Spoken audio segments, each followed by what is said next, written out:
You know that moment when your entire childhood crystallizes into a single, silent notification. The kind that doesn't just light up your screen, but rewires your entire heart, that makes you question every memory, every holiday, every supposed family bond you thought you had. This was mine. A text from my mom. No call beforehand to soften the blow. No explanation afterward to justify the exclusion. Just 10 words that felt like they'd been rehearsing my entire life, waiting for this precise moment to land like a final verdict on my place in this family. We're only having your sister's family this year. I didn't cry. I didn't scream. I didn't even feel the sharp sting of rejection I'd grown so accustomed to over the years. I just set the phone down on the cold granite of my kitchen counter and let the silence in my little Boston apartment settle around me like a heavy blanket. They had no idea what I had built while they weren't looking, while they were too busy curating their perfect family image, with my sister at the center. A $6 million estate, tucked away in the secluded Colorado mountains. A sanctuary I had built with the profits from a company they never believed would succeed. That text didn't break me. It didn't even hurt me anymore. It armed me. It was the final permission slip I needed to stop seeking a seat at their table and to finally embrace the reality that I had built my own. Because this Thanksgiving, I wasn't the one being left out, the afterthought, the quiet daughter they could conveniently forget. I was the one making the guest list. I was the one holding the power. I was the one who would decide what family truly meant. If you were to ask me about my family in a polite, casual setting, I'd give you the practiced, easy answer. I'd say we were complicated. It's the polite version of the truth, the shield you use to stop further questions. The truth is, my parents, Diane and Robert, built a household not on love, but on appearances. Our home wasn't a haven. It was a stage. And my older sister, Elise, she was the star of the show, the centerpiece, the golden child with the perfect smile that charmed strangers. The straight A grades that earned applause at parent-teacher conferences. The glossy, perfect hair my mom still gushes about when she pulls out the old photo albums. And me, I was the afterthought, the stagehand, the one standing just outside the frame, holding the props, making sure the lighting was right for the main event. I was the background character in the story of Elise. I can still remember the state science fair with a clarity that aches. I was 15. I'd spent months on my project, a detailed analysis of soil erosion in local riverbanks. I was so proud, holding that second-place blue ribbon, my heart pounding with a kind of joy I rarely felt at home. I ran up to my parents, my hand trembling as I held out the ribbon. And my dad was on the phone. He didn't even look at me. I can still hear his voice, loud and bursting with pride, echoing in that crowded, noisy gymnasium. You won't believe it. Elise made the varsity cheer squad. A sophomore. Yes, we're so proud. We're taking her out to celebrate tonight. He was bragging to my grandparents. I was standing right there, the stiff blue ribbon still clutched in my sweaty hand. He never even looked at it. He ended the call, patted my head absently and said, "That's nice, Nora," before turning to my mom to plan Elise's celebration dinner. I wasn't invited. They said it was an adults-only thing. I spent that night in my room, the ribbon pinned to my bulletin board, staring at it until the blue blurred with my tears. That was the relentless, unforgiving rhythm of my childhood. Elise's triumphs were broadcast like breaking news, analyzed and celebrated for days. Mine were treated like brief, inconvenient weather reports, acknowledged and then immediately forgotten. When I taught myself to code and built a photo sorting app at 15, I ran downstairs, my hands shaking with excitement, to show my dad. He glanced at the screen for maybe 5 seconds, gave a non-committal, "That's good, Nora," and immediately turned to tell my mom about Elise being nominated for homecoming court. The whiplash of it, the sheer force of their disinterest, could knock the wind out of you. When I got my acceptance to MIT, I truly thought this was it. This was the undeniable achievement, the golden ticket that would finally make them see me, The daughter who had earned her way into one of the most prestigious institutions in the world. I called them, my voice shaking with nervous excitement. My mom's first words weren't congratulations. They weren't we're so proud. They were, that's far from home, isn't it? A statement of inconvenience. My dad just grunted on the other line and said, if that's what you want. They didn't help me move in. They didn't visit me once in 4 years. Not once. I watched their family vacations play out in a relentless, colorful slideshow on social media. Florida beaches with Elise and her new husband, Tyler.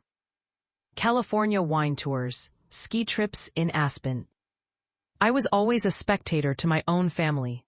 A ghost watching the living through a digital window. After college, I threw myself into work with a ferocity that scared even me. It was my refuge.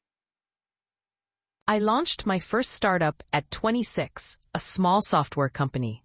I thought, finally, this will be it. This tangible, real-world success will bridge the gap. When it failed, spectacularly and expensively, my dad didn't offer comfort or advice. He didn't even say, I'm sorry. He said, I told you you were cut out for business. You need to be practical, like your sister. Be practical like your sister, who had just married into a wealthy family and didn't work at all. I hung up the phone, stared at the blank wall of my tiny, failing startup-funded Boston apartment, and I made a decision that would ultimately save me. I would never, ever ask them for approval again. Their opinion was a currency I was no longer going to trade in. But there was one person, one single beacon of light in that emotional fog, who always saw me. Grandma Ruth, my father's mother. She'd call me every Sunday without fail, her voice warm and steady, never asking about Elise, never comparing. How are you, really, Nora? She'd ask, and she would wait. She would listen to the real answer. She told me once during a particularly dark time, one day, you'll build something so grand, so magnificent, they won't be able to look away. They won't be able to ignore you. She said it with such conviction, I almost believed her. She had no idea, no earthly idea, how profoundly right she would turn out to be. I read my mother's message again and again that night, the glow of the phone screen reflecting in the dark window of my kitchen, showing my own hollow-eyed reflection back at me. We're only having your sister's family this year. 10 words. A complete sentence that felt like a life sentence. But something was different this time. The raw, screaming pain I had felt so many times before was absent. Somewhere between that failed startup and this text message, in the quiet, determined years of work that followed, I had fundamentally changed. The rage I used to feel had gone quiet. It had cooled and solidified into something heavy, deliberate, and powerful. It was no longer an emotion. It was a tool. I thought about all the versions of me they'd dismissed, all the ghosts of Nora past. The girl with the science fair ribbon, the lonely college student checking her mailbox for a card that never came, the ambitious young woman they told to be more practical. I remembered sitting at that rickety desk I'd made from an old door and 2 filing cabinets, eating cheap instant noodles, hearing my dad's voice echoing in my memory.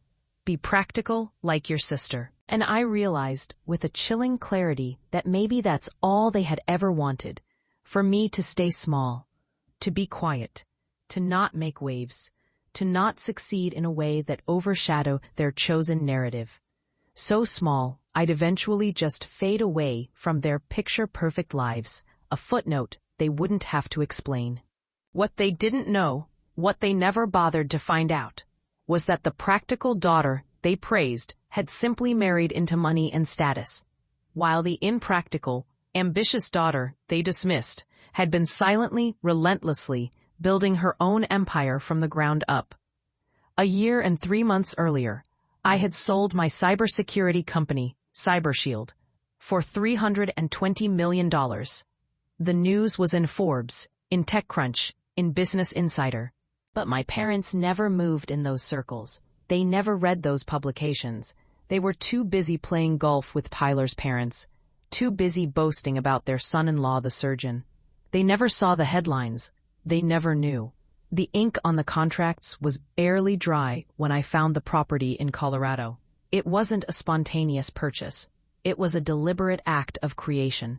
50 acres of pristine wilderness. A main house built of glass and reclaimed wood, with 6 bedrooms, floor-to-ceiling windows that framed the majestic Rockies. A guest house for friends. An infinity pool that looked like it spilled directly into the pine valleys below. I furnished it with pieces I loved, art that spoke to me, a library filled with first editions. It wasn't just a house, it was a fortress. It was my proof. It was the physical manifestation of Grandma Ruth's prophecy. I hadn't told anyone. Not her, not my closest friends from MIT. I wanted to keep this one thing sacred, this one incredible achievement, mine alone, untouched by their comparisons, their jealousy, or their sudden, predictable interest. But now, looking at that text glowing in the dark, I realized a profound and liberating truth. I wasn't the one who was left out. They were. They had systematically, over a lifetime, excluded themselves from my life, from my struggles, from my triumphs, and from my truth. They had chosen not to know me, and in doing so they had lost the right to be a part of this. I smiled, a real, unforced smile, for the first time all night. It felt strange on my face. Maybe this year, Thanksgiving would be different. Maybe this time I wouldn't be pleading for an invitation. I would be writing the guest list. And I knew exactly where to start. The next morning, I woke up not with a sense of dread, but with a quiet, thrumming energy. The mountains outside my Colorado window were buried under a thick, fresh sheet of white. The first significant snow of the season. It felt symbolic, a clean slate, a blanket covering the old, dead things and making everything new.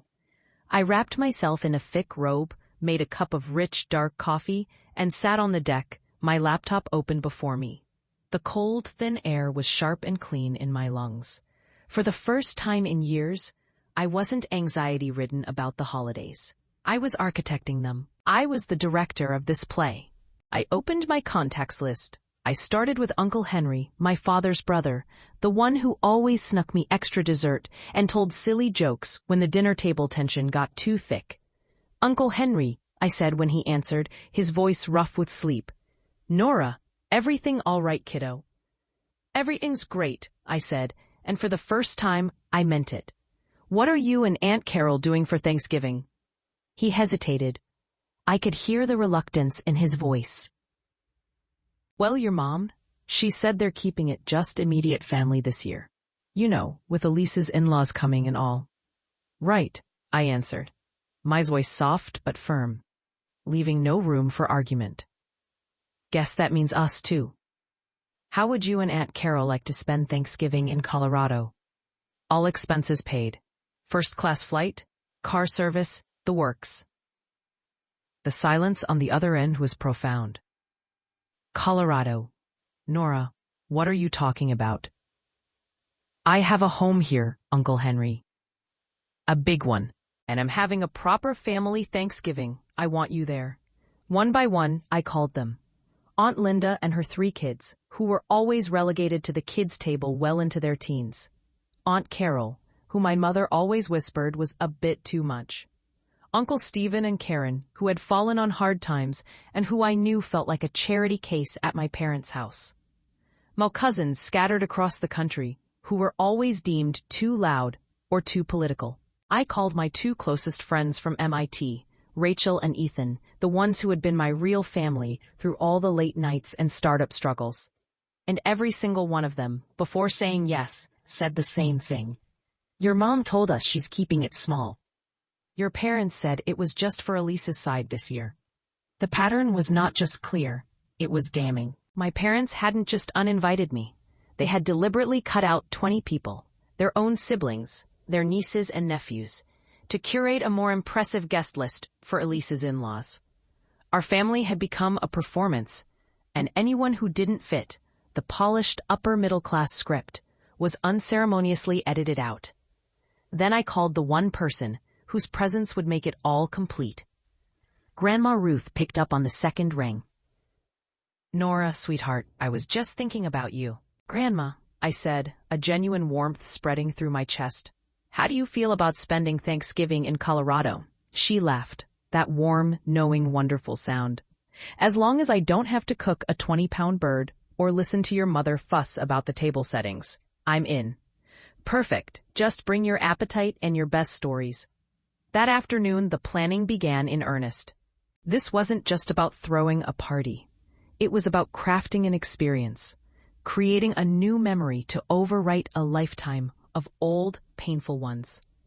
I didn't just hire a caterer. I hired a private chef from Denver, a man named Marco, who had trained under a Michelin-starred chef in New York. I sat down with him for 2 hours, designing a menu that was both decadent and comforting. I didn't just want a photographer. I hired a renowned lifestyle photographer known for capturing genuine emotion, not stiff, posed smiles.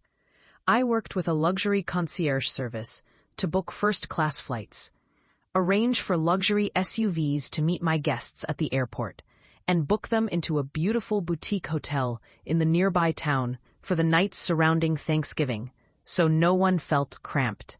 I walked through my empty, silent house, past the soaring stone fireplace and the long, custom-made oak dining table that could seat 20 with ease.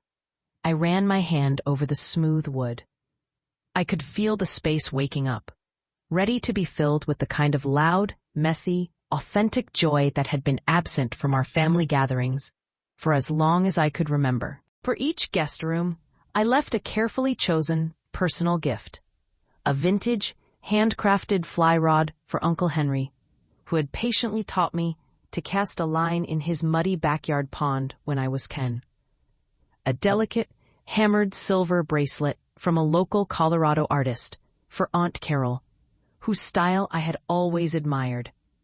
A first edition copy of To Kill a Mockingbird for Grandma Ruth, who read it to me when I was sick with the flu one year. They weren't expensive gifts for the sake of being expensive. They were testaments, proof that I had been paying attention, that I saw them, that I valued them, even when they may have felt overlooked by the rest of the family. The night before everyone was set to arrive, as I was reviewing the seating chart, my phone lit up. It was Elise. "Hey, just checking. What are you doing for Thanksgiving?" I smiled. It wasn't a smile of malice, but of liberation. She was checking because she felt guilty, or because my mother had told her to, or because on some level she knew their small, immediate family gathering was built on a foundation of exclusion. I typed back my truth, a truth that was no longer painful, but powerful. Spending it with family who actually wants me there. And I didn't wait for a reply. I placed the phone face down and went to sleep, feeling a peace I hadn't known was possible. Thanksgiving morning arrived under a cold, cloudless, perfect sky. The sun climbed over the jagged ridgeline, spilling liquid gold across the snow, and making the glass walls of my home glitter. Inside, the air was thick and warm with the scent of rosemary roasted turkey, brown butter sage, and crackling wood smoke from the fireplace. Marco and his team were a whirlwind of controlled chaos in the kitchen, a symphony of sizzling pans and chopping knives. My guests would start arriving within the hour. I stood at the great room window for a long time, holding a mug of coffee I wasn't drinking, watching the light change on the mountains. For the first time in my life, I felt completely still. There was no pretending, no performing, no waiting for someone else to notice me or validate my existence. This day, this house, this life, it was all mine. The first car, a sleek black SUV, pulled up the long, winding driveway at 9 a.m. Uncle Stephen and Karen stepped out, their breaths puffing in the cold air. They stopped dead on the gravel, heads tilted back, staring up at the house like they'd just stepped through a portal into another world.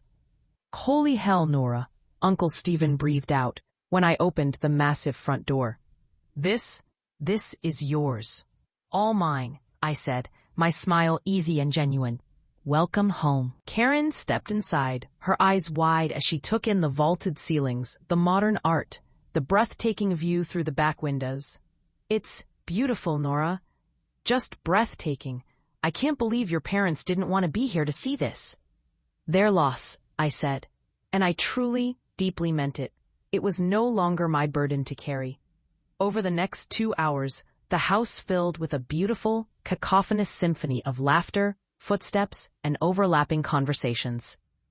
Aunt Linda arrived with her now teenage kids, who immediately raced outside to make snow angels. Aunt Carol brought a pie she'd insisted on making herself, her eyes glistening as she looked around. My cousins hugged me at the door like we hadn't seen each other in a decade, their embraces tight and real. My MIT friends, Rachel and Ethan, flew in from Boston, and Ethan let out a long, low whistle when he saw the fully stocked, temperature-controlled wine cellar. "Okay, you built a secret tech empire and a mountain fortress, and you didn't send out a press release. I'm offended. And also, can I please move into the guest house? Permanently." By noon, everyone had settled in. Some people were in the kitchen shamelessly begging Marco for cooking tips. Others were clustered on the sofas by the roaring fire, swapping stories and catching up. The sound was not the tense, polite chatter of my parents' parties, but real, unfiltered belly-laugh joy. For the first time, I wasn't the quiet one hovering on the sidelines, trying to make myself small. I was moving through the rooms, refilling drinks, joining conversations, and I was, without effort or demand, at the very center of it all. Not because I had demanded the spotlight, but because I had built the entire stage. At 2 o'clock, Marco and his assistants carried out the turkey. It was a glorious golden-brown masterpiece. The dining room glowed in the soft afternoon light, candles flickering on the 2 long tables I'd pushed together, draped in crisp white linen, and groaning under the weight as the feast. Roasted Brussels sprouts with pancetta, truffled mashed potatoes, maple glazed ham, sourdough rolls, and more pies than we could possibly eat. Everyone found their seats, their faces illuminated by the warm light. For a second, I just stood at the head of the table, my hand on the back of my chair, and took it all in. The faces of the people who had shown up for me. My family. I lifted my glass. The room quieted. "I just want to say thank you," I began. My voice clear and steady, carrying through the room. "Thank you, truly, for being here. It means more to me than I can possibly express." This year, I decided I wanted to spend this day surrounded by people who actually want to be here, who see me, and who I am so incredibly grateful to have in my life. Uncle Henry, seated to my right, smiled, a genuine, proud smile, and lifted his own glass. "To Nora," he said, his voice strong, "who built all this from nothing but her own grit and genius, and who was kind enough and big-hearted enough to share it with all of us." The moment hung in the air, warm and real and perfect. Glasses clinked all around the table. I opened my mouth to say more, to tell them how much each of them had meant to me over the years. When a car door slammed hard outside, everyone turned toward the window. A yellow taxi was idling at the main gate. The passenger door swung open, and out stepped Grandma Ruth, bundled in a thick, old-fashioned coat, a small suitcase in her hand, her eyes sparkling with triumphant mischief. I laughed, a sound of pure delight, and ran to the front door. "Grandma, you made it. You think a little thing like a mountain range was going to stop me from seeing my granddaughter host the Thanksgiving of the century," she said, pulling me into a tight, fierce hug. "I told your parents I had a terrible migraine and couldn't possibly travel. Then I got on my iPad, bought a ticket online, and took a taxi all the way from the airport. Figured it out all by myself, too." The room erupted in laughter and cheers. She fit right in instantly, moving from person to person, hugging everyone, eventually settling at the table and devouring 2 full plates of food with a gusto that belied her age. The afternoon unfolded like something from a beautiful, perfect dream. Kids running outside in the snow, their shrieks of joy echoing. a carefully curated playlist of folk and acoustic music playing softly through the hidden speakers. People gathered around the massive fireplace, sharing stories, the firelight dancing on their faces. When the photographer arrived, we all trooped out onto the back deck, shivering and laughing, and took group photos with the majestic, snow-capped Rockies behind us. Everyone was smiling so widely, so genuinely, that looking at the pictures later, it almost hurt my heart. The photographer, a jaded artistic type, kept shaking his head and saying, This is the most authentic, happy Thanksgiving I've ever witnessed. It's an honor to capture this." Later, as the fire burned down to embers and the desserts were reduced to crumbs, I sat beside Grandma Ruth on the large sectional sofa. The room was quiet now, filled with the contented silence of full bellies and happy hearts. She leaned toward me, her voice dropping to a soft, private tone. "You know, I'm proud of you, Nora. Not for this house or the money, though that's an incredible achievement. I'm proud of you because you didn't just survive their neglect. You didn't become bitter. You grew, you built something beautiful, and then you made a place for everyone else to belong. You created the family you deserved." My throat tightened instantly, emotion welling up so fast it threatened to overwhelm me. I wanted to say thank you, to tell her she was my rock, that her belief in me had been the fuel for so much of this. But before I could form the words, my phone, which had been sitting silent on the coffee table, buzzed. Then it buzzed again, and then it didn't stop. A cascade of notifications lit up the screen, stacking on top of each other. Text messages, missed call alerts, Instagram notifications, Facebook tags. I picked it up, my brow furrowed. The digital world was intruding on our perfect bubble. The photos from the day were flooding online. Aunt Linda's son had posted a boomerang of the snowball fight. Best Thanksgiving ever. At my cousin Nora's insane Colorado estate. #Thanksgiving goals. Uncle Henry had posted a picture of the turkey. Who needs Ohio when you've got views like this and turkey this good? #Nora's Thanksgiving. #family. And then I saw the one that would change everything. Rachel had posted the main group photo, all 35 of us crammed together on the deck, smiling, arms around each other, the mountains bathed in golden hour light behind us. The caption was simple and devastating. Some people talk about family. Some people rebuild it from the ground up, grateful to be part of the rebuild. #family is choice. #Nora's Thanksgiving. Then the calls started, not texts, calls. My mother, my father, Elise. My phone wouldn't stop vibrating, the screen flashing with their names like a panic alarm. I silenced it. It rang again immediately. My mother, calling back to back. Grandma Ruth watched me, her expression unreadable. She raised an eyebrow. "Go on," she said, her voice calm but firm. "You might as well hear what they have to say. Let them hear the joy in this room." I took a deep breath, nodded, and answered the phone, putting it on speaker so the sound of the crackling fire and the soft murmur of conversation filled the line. "Hi, Mom." Her voice came through sharp, high-pitched, and frantic. "Nora, what is going on? What is this? Why are there pictures of you hosting some massive party in Colorado? Why is your grandmother there? We thought she was sick." She told us she was too sick to travel. I looked at Grandma Ruth, who gave a sly, unrepentant wink. "She was sick," I said, my voice even and calm. "Sick of your Thanksgiving plans." There was a stunned pause on the other end. Then my dad's voice erupted in the background, loud and demanding. "Where did you get the money for all this, Nora? A house like that. This doesn't make any sense." "I sold my company last year, Dad," I said, the words feeling like a long-awaited exhale. "Cybershield, $320 million.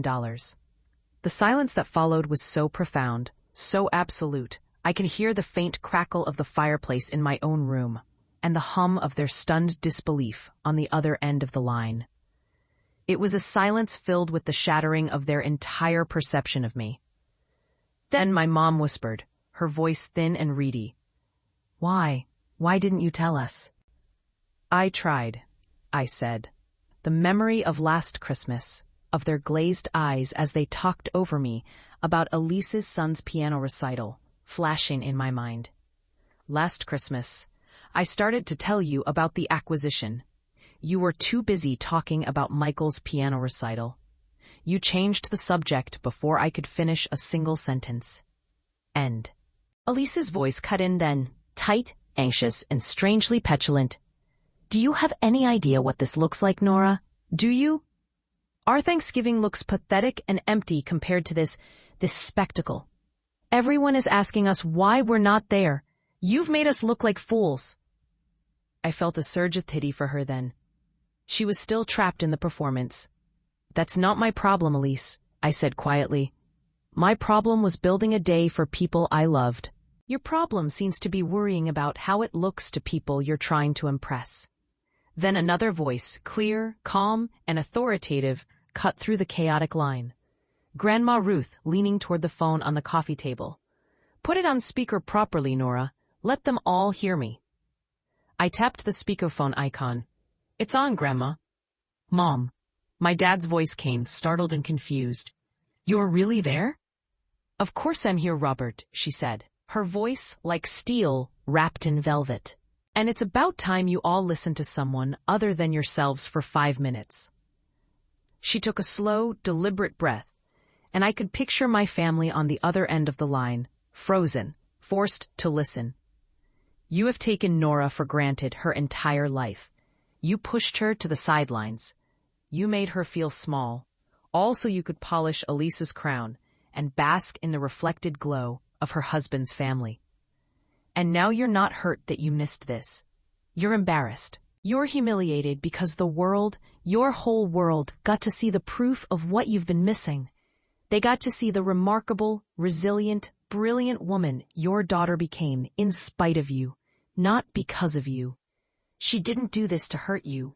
She did it because, for the first time, she wanted to spend a holiday with people who genuinely care about her, who see her, and who are proud of her for exactly who she is. Nobody spoke. The silence on the other end was heavy, thick with shame and defensiveness. My father finally mumbled something that sounded like, we'll talk about this later. And a line went dead. I stared at the dark screen of my phone for a long time, my heartbeat, which had sped up, slowly returning to a calm, steady rhythm. Grandma Ruth reached over and squeezed my hand. You did the right thing, my dear. The only thing. Outside, through the large windows, I could see that snow had started to fall again. Thick, slow, relentless flakes, blanketing the world in a hushed peace. Inside, the laughter had picked back up. The soft hum of a Norah Jones song now played through the speakers. A deep, profound warmth filled every corner of the house, every corner of my soul. My phone buzzed once more on the counter, a final, weak protest from the world I had left behind. But I didn't care. I didn't even look. I finally, after a lifetime of waiting, had what I had truly been searching for. It wasn't their approval. It wasn't their love. It was a sense of belonging, of peace, of home. A full week passed before I could bring myself to answer any of their subsequent calls, or engage with the flurry of text messages that had piled up. By then the snow around the estate had deepened further, softening the landscape into a silent, beautiful monochrome, a visual representation of the peace I felt inside. When I finally unlocked my phone, I scrolled through the messages with a detached curiosity. The anger was gone. The need for a specific response was gone. The first meaningful one was from Elise.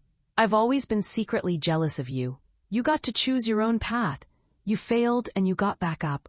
My entire life has been about doing exactly what Mom and Dad wanted, wearing the clothes they approved of, marrying the man they thought was suitable. I'm trapped in this golden cage they built for me. I'm sorry they hurt you all these years because of me. I'm sorry I let them. I finally had a seat at a table of my own making. I stared at her words for a long time. It was the first truly human, vulnerable thing she had ever said to me. It didn't erase the past, but it reframed it. She wasn't the villain. She was another victim of the same system, just playing a different role. I typed back a simple, honest response. Thank you for saying that. An hour later, a text from my father came through. Grandma was right. We were unfair. We were blind. I looked up the news about your company. I had no idea. I'm proud of you, Nora. Then finally, one from my mother. The house looked beautiful in the photos. The family looked happy. Truly happy. Can we come see it sometime? I didn't reply right away. I let their words sit with me for days. I read them over and over, not with hope, but with a clinical eye, trying to discern whether this was genuine guilt, a desire for understanding, or simply a craving for access to the new, shiny life I had built. Finally, after a long walk through the snowy pines, I sent a short, deliberate response to the group thread. Come for Christmas. Just you, Dad, and Elise. They arrived 3 weeks later. A taxi wound its way cautiously up the long, plowed driveway, stopping at the front steps. When they got out, they didn't rush to the door. They just stood there in the freezing air, their heads tilted back, their eyes wide, taking in the sheer scale and beauty of the glass and stone structure against the endless white. My dad was the first to speak, his voice cracking with an emotion I couldn't quite place. Nora, this is incredible. Inside, they moved slowly, almost reverently, through the rooms, touching the stone of the fireplace, the wood of the banister, as if they were afraid it might vanish. They stopped in front of the wall in my study, where I'd framed the magazine covers, the Forbes feature, the Business Insider 30 Under 30 spotlight, the Wired article about the Cyber Shield acquisition. My dad reached out and traced the glossy headline of the Forbes cover with his finger. You never told us, he said quietly, his back to me. I tried, I answered, leaning against the doorframe. You just weren't listening. At dinner that night, the silence was gentler, filled with the clinking of cutlery and the crackling of the fire.